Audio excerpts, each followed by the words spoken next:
Dear friends, welcome back to your channel English text analyst. Friends, আজকে আমরা আরও একটা নতুন চ্যাপ্টার নিয়ে চলে এসেছি।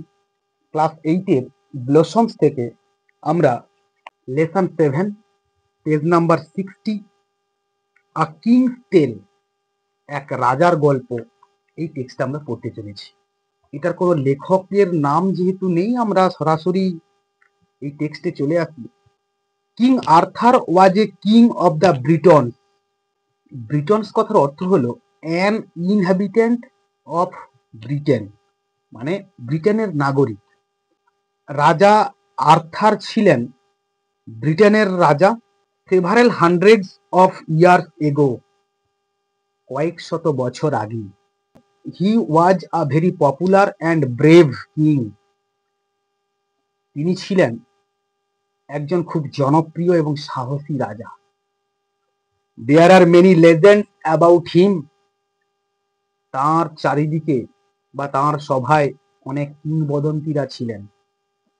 The following tale is an adaptation, নিচের এই গল্পটা গ্রহণ করা হয়েছে from the ancient Arthurian legends, প্রাচীন আর্থারিয়ান কিংবদন্তীদের গল্প থেকে। এখানে দুটো কোয়েশ্চেন দিয়েছে, দেখো একটুখানি, যে what do you think should be the proper duty of a king, কি তুমি মনে করো হওয়া উচিত একজন রাজার সঠিক কর্তব্য। When kings fight among themselves, যখন রাজারা তাদের নিজেদের মধ্যে লড়াই করেন। Is it good or ill, এটা কি ভালো নাকি মন্দ। For the common people, সাধারণ মানুষের জন্য। Give reasons for your answer, তোমার উত্তরের সপক্ষে যুক্তি দেখাও। আমরা চলে আসবো টেক্সটে। Many hundreds of years ago, কয়েক শত বছর আগে, England was ruled by a king, England এই দেশটা শাসিত হতো এক রাজার দ্বারা, কল্ড ইউথার পেনড্রাগন, যার নাম ছিল ইউথার পেনড্রাগন। দ্য কিং, রাজা, হু ওয়াজ ফ্রেন্ড অ্যান্ড প্রোটেক্টর, যিনি ছিলেন একজন বন্ধু এবং রক্ষাকর্তা, টু অল হিজ পিপল, তার সমস্ত প্রজাদের বা লোকজনেদের, ফেয়ার টু এভরিওয়ান, ছিলেন সবার কাছে ন্যায়পরায়ণ বা স্বচ্ছ ভাবমূর্তির। দ্য পিপল অফ ব্রিটেন, ব্রিটেনের লোকজনেরা, lived in peace and happiness, বাস করতেন শান্তিতে এবং সুখে। Tending their flocks and tilling their fields, পশুপালন করে এবং চাষাবাদ করে। King Uther Pendragon had married, রাজা ইউথার পেনড্রাগন বিয়ে করেছিলেন দ্য বিউটিফুল লেডি আইগ্রেন, সুন্দর আইগ্রেনকে, অ্যান্ড হ্যাড এ সান, এবং তাদের এক পুত্র সন্তানও হয়েছিল। This child was the heir, আর এই শিশু সন্তানটি ছিলেন একমাত্র উত্তরাধিকারী টু দ্য রয়্যাল থ্রোন, এই রাজ সিংহাসনের বা রাজ পরিবারের। The king and the queen died, রাজা এবং রানী প্রয়াত হলেন। Soon after the baby boy was born, ওই শিশু সন্তানটি জন্মের ঠিক পরে পরেই। ইট ওয়াজ এ ডিফিকাল্ট টাইম, এটা ছিল একটা সংকটের সময়।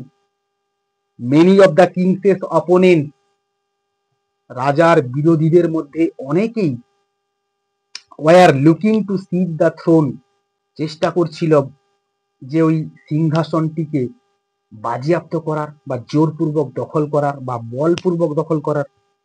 King Uther Pendragon had to wise counsellor, রাজা ইউথার পেনড্রাগনের দুজন জ্ঞানী কাউন্সিলর ছিলেন। মার্লিন আ প্রফেট, মার্লিন যিনি কিনা ছিলেন একজন ভবিষ্যৎ বক্তা, আ ফোরটেলার, অ্যান্ড আ ম্যাজিশিয়ান, এবং একজন জাদুকর, and the brave knight, night মানে হচ্ছে soldier of gentle birth, holding a honorary rank of military. অর্থাৎ একজন সৈনিক ছিলেন sir Ulfius. They were greatly trusted by the royal family, আর তাঁরা অত্যন্তভাবে বিশ্বস্ত ছিলেন ওই রাজ পরিবারের দ্বারা। When the king and the queen were no more, যখন রাজা এবং রানী আর বেঁচে নেই বা ইহজগতে নেই, the two counselors met sir actor, দুজন কাউন্সিলর স্যার এক্টরের সঙ্গে এসে দেখা করলেন। The trustworthy, a royal subject of the king, যিনি কিনা ছিলেন একজন বিশ্বস্ত এবং রাজার অত্যন্ত একান্ত বা কাছের। On a cold and windy midnight, এক শীতল এবং এক ঝড়ো মধ্যরাতে, they placed in his hand, তারা রেখে দিয়েছিলেন তাঁর হাতে, a baby, একটা শিশু সন্তানকে, wrapped in a scarlet cloak, টকটকে বা গাঢ় লাল কাপড়ে মোড়া অবস্থায়। মার্লিন সেড, মার্লিন বলল, উই অর্ডার ইউ, আমরা আপনাকে আদেশ করি, অ্যান্ড ইয়োর ওয়াইফ, এবং আপনার স্ত্রীকে, to bring up this child, এই শিশু সন্তানটিকে লালন পালন করতে, as though he were your own son, ঠিক আপনার নিজের সন্তানের মতো করে। এখানেও সেই হি ওয়ার সাবজাংটিভ মুডের ইউসেজ হয়েছে। The boy is to be called Arthur, আর ছেলেটির নাম থাকবে Arthur.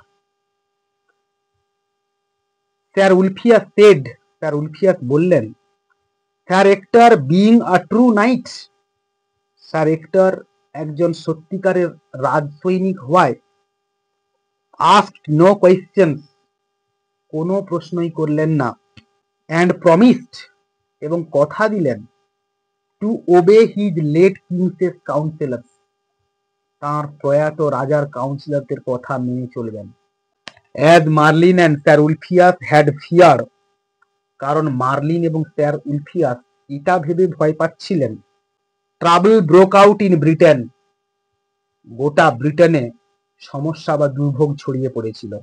After the passing away of the king, রাজার প্রয়াত হবার পরে, the barons were fighting among themselves, ব্যারনেরা নিজেদের মধ্যে লড়াই করছিল, and plotting to capture the thrown, এবং রাজ সিংহাসনকে দখল করবার বা অধিকার করবার একটা ছক কষছিল। Britain was in the grip of lawlessness, ব্রিটেনে আইন শৃঙ্খলা ভেঙে পড়েছিল বা একটা বিশৃঙ্খল পরিস্থিতি তৈরি হয়েছিল। ট্রাভেলার্স ওয়ার রেগুলারলি রবড, পথিকেরা প্রত্যহই ডাকাতির কবলে পড়ত। দ্য পিজেন্টস ওয়ার আনহ্যাপি, আর কৃষকেরা ছিলেন অত্যন্ত অখুশি। In the home of sir Ector, sir এক্টরের বাড়িতে, Arthur, the son of the late king, Arthur ওই প্রয়াত রাজার পুত্র সন্তান, ওয়াজ স্পেন্ডিং হিজ বয়হুড, তাঁর বাল্যকাল কাটাচ্ছিলেন, ইন হ্যাপিনেস অ্যান্ড সেফটি, সুখে এবং নিরাপদে। অ্যাজ হি গ্রিউ ওল্ডার, যখন তিনি আস্তে আস্তে করে বড় হচ্ছেন, হি বিকেম জেন্টল, তিনি অত্যন্ত নম্র হলেন, স্ট্রং, শক্তিশালী, হ্যান্ডসাম, সুদর্শন, and good like his father Uther Pendragon, এবং ঠিক তার বাবা ইউথার পেনড্রাগনের মতো করে ভালো হতে শুরু করলেন। 18 ইয়ার্স পাস্ট, 18 বছর অতিক্রান্ত হয়ে গেল। Britain was torn by bitter rivalry, Britain তীব্র প্রতিদ্বন্দ্বিতায় ছিন্ন ভিন্ন হচ্ছিল। None of the fighting barons had manage to become the king, লড়াকু ব্যারনদের মধ্যে কেউই রাজা হতে পারেনি। The people longed for the old days, লোকজনেরা সেই পুরনো দিনের জন্য আকাঙ্ক্ষা করত। অফ পিস অ্যান্ড প্রসপারিটি, শান্তি এবং সমৃদ্ধির। আন্ডার ইউথার পেনড্রাগন, ইউথার পেনড্রাগনের শাসনাধীনে বা শাসনকালের সময়ে। ইট ওয়াজ ক্রিসমাস টাইম, সময়টা ছিল বড়দিনের বা যিশুর জন্মদিনের সময়। আ টাইম অফ ফেস্টিভিটি, একটা উৎসবের সময় ছিল। বাট অল অ্যারাউন্ড ব্রিটেন, কিন্তু গোটা ব্রিটেনে পিপল ওয়্যার হাংরি, লোকজনেরা ছিলেন ক্ষুধার্ত, কোল্ড শীতার্ত, অ্যান্ড ফ্রাইটেন্ড, এবং ভীত হয়েছিলেন। ওয়ান ডে, একদিন, ইন এ চার্চিয়ার্ড, একটি গির্জার মধ্যে, people found a large stone, লোকজনেরা দেখতে পেলেন একটি বৃহৎ পাথরখণ্ডকে। On which was fixed a magnificent sword, যার উপর আটকানো ছিল একটি চমৎকার তরবারি। আপন দ্য স্টোন, ওই পাথরের উপরে, ইন গোল্ড লেটার্স, স্বর্ণাক্ষরে, ওয়াজ ইনস্ক্রাইবড, ইনস্ক্রাইব মানে খোদাই করা ছিল, মানে পাথর কেটে কেটে লেখা ছিল, whoever pulls out the sword, যে এই তরবারিটাকে টেনে তুলতে পারবেন, is by right of birth, জন্মসূত্রে, দ্য কিং অফ ইংল্যান্ড, সেই কিনা ইংল্যান্ডের রাজা হবেন। ইমিডিয়েটলি, তাড়াতাড়ি করে, দ্য ইগার ব্যারন্স, আগ্রহী ব্যারনেরা, who long to become the king, যারা কিনা রাজা হতে আকাঙ্ক্ষা করত, জাসল্ড অ্যামাং দেমসেলভস, নিজেদের মধ্যে হুড়োহুড়ি বা ঠেলাঠেলি শুরু করে দিল, টু লিফট দ্য সোর্ড, ওই তরবারিটাকে তুলতে। নান সাকসিডেড, কেউই সফলতা পায়নি। The sword রিমেন্ড fixed to the stone, ওই তরবারিটি ওই পাথরের সঙ্গে আটকে ছিল। ইট ওয়াজ আর্থার, আর ইনি কিনা ছিলেন Arthur, at the age of 18, 18 বছর বয়সে, হু সাকসিডেড, যিনি কিনা সফল হতে পেরেছিলেন, ইন লিফটিং দ্য সোর্ড, ওই তরবারিটিকে তুলতে, ফর দ্য ফার্স্ট টাইম, প্রথমবারের জন্য। The barons were angry and disappointed, ব্যারনেরা ক্রুদ্ধ এবং হতাশ হয়েছিলেন। দে ডিমান্ডেড আ টেস্ট, তারা একটা পরীক্ষার দাবি করলেন। আপন আ ব্রাইট মে মর্নিং, মে মাসের এক রৌদ্র করজ্জ্বল সকালবেলায়, a great trial took place, একটি পরীক্ষার আয়োজন করা হয়েছিল। In the presence of many people, অনেক মানুষের উপস্থিতিতে, দে ওয়্যার দ্য পিজেন্টস, তারা কোন সম্প্রদায়ভুক্ত ছিলেন? তারা ছিলেন কৃষকেরা, দ্য ক্রাফটসম্যান, শিল্পীরা, দ্য মার্চেন্টস, বণিকেরা, as well as the barons, সঙ্গে সঙ্গে ব্যারনেরাও ছিলেন। In front of everyone, প্রত্যেকের সম্মুখে বা সামনে, Arthur, slender and young, slender মানে হচ্ছে অনুদেহী বা রোগা পাতলা, অ্যান্ড ইয়াং, এবং তরুণ, লিফটেড দ্য সোর্ড ইজিলি, এই তরবারিটাকে অত্যন্ত সহজে উপরে তুললেন। The crowd hailed him as the king, hailed means হচ্ছে ওয়েলকামড, লোকজনেরা তাকে রাজা হিসেবে স্বাগত জানালো। After becoming the king of England, ইংল্যান্ডের রাজা হওয়ার পরে, আর্থারস ফার্স্ট ডিউটি, আর্থারের প্রথম কর্তব্য, ওয়াজ ছিল, two secure piece in England, ইংল্যান্ডে শান্তি প্রতিষ্ঠা করা।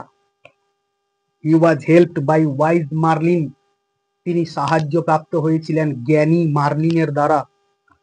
লাইক হিজ ফাদার, ঠিক তার বাবার মতো করে, আর্থার ওয়াজ কনসার্নড, আর্থার উদ্বিগ্ন ছিলেন, about the good of the common people, সাধারণ মানুষের ভালো করবার জন্য। কিং আর্থার ফট ব্যাটেল, রাজা আর্থার অনেক লড়াই লড়েছিলেন, সো দ্যাট যাতে করে no one could ill treat, কেউই যাতে না খারাপ আচরণ করতে পারে, the humblest of his subject, তাঁর নম্র প্রজাদেরকে। King Arthur had lost his royal sword in a battle, রাজা আর্থার তার ওই রাজ তরবারিটিকে একটি যুদ্ধে হারিয়ে ফেলেছিলেন। ওয়ান ডে, একদিন, Merlin took him to a valley, Merlin তাকে একটি উপত্যকাতে নিয়ে গেলেন, অফ সুইট স্মেলিং ফ্লাওয়ার্স, সুমিষ্ট সুগন্ধযুক্ত পুষ্পের। At the age of the plain, ওই সমতল ভূমির প্রান্ত দেশে বা কিনারাতে, দেয়ার ওয়াজ এ ডিপ লেক, একটি গভীর হ্রদ ছিল। As Arthur approach the lake, যেইমাত্র আর্থার ওই হ্রদের দিকে অগ্রসর হলেন, a beautiful arm with golden bracelet, সোনালি চুড়ি বা বালাওয়ালা একটি সুন্দর হাত, রোজ ফ্রম দ্য ওয়াটার, জলের মধ্য থেকে উত্থিত হলো। The hand held a sword, হাতটি একটি তরবারিকে ধারণ করেছিল, সেট উইথ রুবিজ, বা যেটাতে চুনি বসানো ছিল। রুবিজ মানে হচ্ছে প্রিসিয়াস ক্রিমসন স্টোন, এক মূল্যবান পাথর বসানো ছিল, অ্যান্ড এমেরাল্ড, এবং পান্না। This is the Excalibur, Merlin said, Merlin বললেন যে এটাই হলো Excalibur. Only an honest and fearless knight, কেবলমাত্র একজন সৎ এবং নির্ভীক রাজ সৈনিক, who protects the common people, যিনি কিনা সাধারণ মানুষদেরকে রক্ষা করেন, ক্যান পজেস দিস সোর্ড, এই তরবারির অধিকার তাঁরই থাকতে পারে। King Arthur accepted the enchanted sword, রাজা আর্থার এই জাদুগরি তরবারিটিকে গ্রহণ করলেন, ফ্রম দ্য মিস্টিরিয়াস হ্যান্ড, ওই রহস্যময় হাতের থেকে, appearing from the depths of the lake, যা কিনা হ্রদের গভীর থেকে উত্থিত হয়েছিল। I shall never use this magic sword, আমি এই জাদুগরি তরবারিটাকে কখনোই ব্যবহার করব না, ফর এনি পার্সোনাল বেনিফিট, কোনো ব্যক্তিগত স্বার্থে। কিং আর্থার ডিক্লেয়ার, রাজা আর্থার ঘোষণা করে দিলেন। King Arthur could give piece and prosperity to England, রাজা আর্থার ইংল্যান্ডকে শান্তি এবং সমৃদ্ধি প্রদান করতে পেরেছিলেন বা উপহার দিতে পেরেছিলেন। The greedy barons were unhappy, ওই লোভী ব্যারনেরা অত্যন্ত অখুশি ছিল, উইথ কিং আর্থার, রাজা আর্থারের উপর। বিকজ, কারণ, he was gentle and just, তিনি ছিলেন অত্যন্ত নম্র, ভদ্র এবং ন্যায়পরায়ণ বা স্বচ্ছ ভাবমূর্তির। He married the beautiful lady Guinevere বা গিনিভার, তিনি সুন্দরী একটি মেয়ে গিনিভারকে বিয়ে করলেন, daughter of the king of Cornwall, যিনি কিনা ছিলেন রাজা কর্নওয়ালের কন্যা সন্তান। অন দ্য ওয়েডিং ডে, বিয়ের দিন, মার্লিন টুক হিম, মার্লিন তাকে নিয়ে গেলেন, টু এ রিচলি গিল্ডেড প্যাভিলিয়ন, একটা জাঁক জমকপূর্ণ ভাবে সাজানো একটি বারান্দাতে, পেন্টেড, রাঙানো ছিল, ক্রিমসন, টকটকে লাল, অ্যান্ড ডার্ক ব্লু, গাঢ় নীল রঙে। দ্য ফ্লোর ওয়াজ মার্বেলড, আর ওই মেঝেটাতে মার্বেল পাথর বসানো ছিল। In the middle of the room, ওই ঘরটির ঠিক মাঝখানে, was a huge round oak table, ছিল একটি প্রকাণ্ড গোলাকার ওক কাঠের টেবিল, রিচলি কার্ভড, অত্যন্ত সমৃদ্ধশীল ভাবে খোদাই করা ছিল। কার্ভড মানে হচ্ছে খোদাই করা বা নকশা করা। ক্যাপেবল অফ সিটিং 50 পিপল, এবং 50 জন বসতে পারার সক্ষমতা বা সমর্থ ছিল। This was the famous round table, আর এটাই ছিল বিখ্যাত গোলাকার টেবিল। অ্যারাউন্ড হুইচ, যার চারিদিকে, gathered king Arthur's devoted knights, সমবেত হতেন রাজা আর্থারের একনিষ্ঠ রাজ সৈনিকেরা। দিজ নাইটস প্রমিসড দ্যাট, এই রাজ সৈনিকেরা কথা দিয়েছিলেন যে, they would help the helpless, তারা অসহায়দেরকে সাহায্য করবেন, be gentle to the weak, এবং দুর্বলের প্রতি সহায় হবেন বা নম্র হবেন, and to punish the wicked, এবং বা তাদেরকে শাস্তি দেবেন। To keep their vows, vows means promise, তাদের এই কথা রাখতে the knights undertook countless hazardous adventure. The knights মানে রাজসৈনিকেরা আন্ডারটুক হাতে নিয়েছিলেন বা গ্রহণ করেছিলেন কাউন্টলেস অগণিত, হ্যাজারাস বিপদ সংকুল বা ঝুঁকিপূর্ণ, অ্যাডভেঞ্চার্স মানে দুঃসাহসিক কাজ। The stories of their goodness and kindness, তাদের এই ভালো আচরণের এবং দয়া গল্প spread throughout the country, গোটা দেশে ছড়িয়ে পড়েছিল। King Arthur ruled for many happy years, রাজা আর্থার শাসন করেছিলেন অনেক সুখের বছর বা খুশির বছর। And grew old with time, এবং সময়ের সঙ্গে সঙ্গে তিনি বৃদ্ধ হতে শুরু করলেন। Many of his trusted knights had perished, তাঁর বিশ্বস্ত রাজসৈনিকদের মধ্যে অনেকেই প্রাণ হারিয়েছিলেন। ডিউরিং দেয়ার অ্যাডভেঞ্চার্স, তাদের এই দুঃসাহসিক বা কাজের সময়। The king gave his magic sword the Excalibur, রাজা দিয়েছিলেন তাঁর ওই জাদুগরি রাজ তরবারিটাকে, the Excalibur, the Excalibur to a trusted knight, এক বিশ্বস্ত রাজসৈনিককে। অ্যাট দ্য কিংসেস কমান্ড, রাজার আদেশ অনুযায়ী।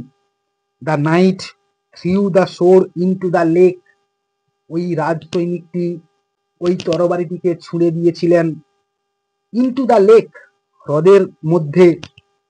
Amid the plain of the sweet smelling flowers, amid মানে হচ্ছে মধ্যে বা মাঝখানে, অফ দ্য প্লেন মানে হচ্ছে সমতল ভূমির, অফ সুইট স্মেলিং ফ্লাওয়ার্স সুমিষ্ট সুগন্ধযুক্ত পুষ্পের। A beautiful arm arose from the lake, একটা সুন্দর হাত উত্থিত হয়েছিল হ্রদের মধ্য থেকে। কট দ্য সোর্ড, ওই তরবারিটিকে ধরলেন। অ্যান্ড ডিসঅ্যাপিয়ার, এবং অদৃশ্য হয়ে গেলেন বা মিলিয়ে গেলেন। Into the green depth of water, সবুজ জলের গভীরে। The night came back and told the king what had happened, ওই রাজসৈনিকটি ফিরে এলেন এবং রাজাকে বললেন তিনি কি দেখলেন বা কি ঘটল। কিং আর্থার স্মাইলড, রাজা আর্থার মৃদু হাসলেন। হি ইনস্ট্রাক্টেড হিজ পিপল, তিনি তার লোকজনদেরকে নির্দেশ দিলেন। To put him on a barge, তাকে একটি প্রমোদতরীতে বা রণতরীতে তুলে দিতে। It was the hour of twilight, twilight কথাটি হচ্ছে a faint light before sunrise and after sunset, মানে একটা আলো আঁধারি সময়। It was the hour of twilight, এটা ছিল একটা আলো আঁধারির সময়। উইথ টিয়ারফুল আইজ, অশ্রু সজল চোখে। এভরিওয়ান বেড গুড বাই, প্রত্যেকেই বিদায় সম্ভাষণ জানিয়েছিলেন। টু দ্য ওল্ড কিং, ওই বৃদ্ধ রাজাকে। As the barge sailed with him, যখন ওই প্রমোদতরীটি বা রণতরীটি তাকে নিয়ে ভেসে যাচ্ছিল। টুয়ার্ডস দ্য সেটিং সান, অস্তমিত সূর্যের দিকে, অর্থাৎ রাজা আর্থার প্রয়াত হলেন। তো ফ্রেন্ডস, এখানেই শেষ করলাম আমরা টেক্সটটা। আর এই টেক্সটের অ্যানালিসিস তোমাদের কেমন লাগলো অবশ্যই তা কমেন্টের মাধ্যমে জানিও। যদি ভালো লেগে থাকে তাহলে বন্ধুদের সঙ্গে শেয়ার করো এবং আমার চ্যানেলটাকে সাবস্ক্রাইব করো। পরের দিন দেখা হচ্ছে আরো একটা নতুন টেক্সট নিয়ে। ততক্ষণ পর্যন্ত keep watching my channel, keep smiling and stay blessed.